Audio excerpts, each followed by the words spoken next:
रामनवमी जहा हेउची हिंदू मानकर एक बहुत बड़ पर्व आकु लोक माने बहुत आडंबर सहकारे पालन करती किंतु रामनवमी कौन पाई पालन करा जाए आउ केबे पालन करा जाए आउ एईटा केबे स्टार्ट हेइतला आपण जानि चंती कि जानि ना दिना तो आज वीडियो रे आपण को मु रामनवमी विषय रे पूरा डिटेल ले कहिबी तो आउ देरी न करी चलंतु आज वीडियो को स्टार्ट करिबा।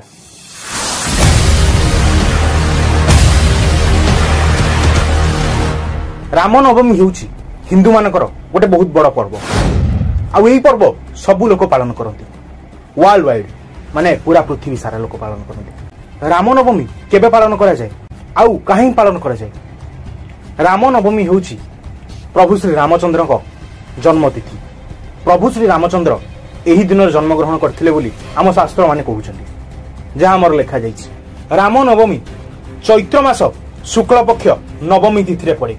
एही दिन प्रभु श्रीराम अयोध्या रे जन्म ग्रहण करथिले एवं तांको बापा का नाम थिला दशरथ आउ मां का नाम थिला कौशल्या। आपण माने समस्त जानिथिबे भगवान विष्णुकर 10टी अवतार अछि। प्रभु श्री रामचंद्र हेउचंती भगवान विष्णुकर 7 नंबर अवतार। प्रभु श्री रामकर जन्म त्रेता युग रे हितला आपण माने समस्त जानिथिबे।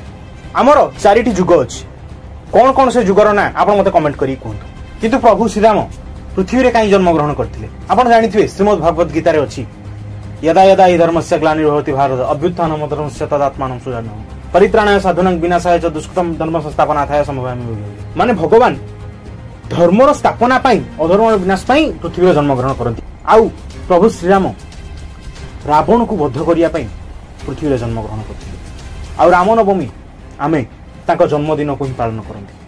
जदि वीडियोटी भल लागिछि आपण कमेंट रे जय श्री राम लिखंतु।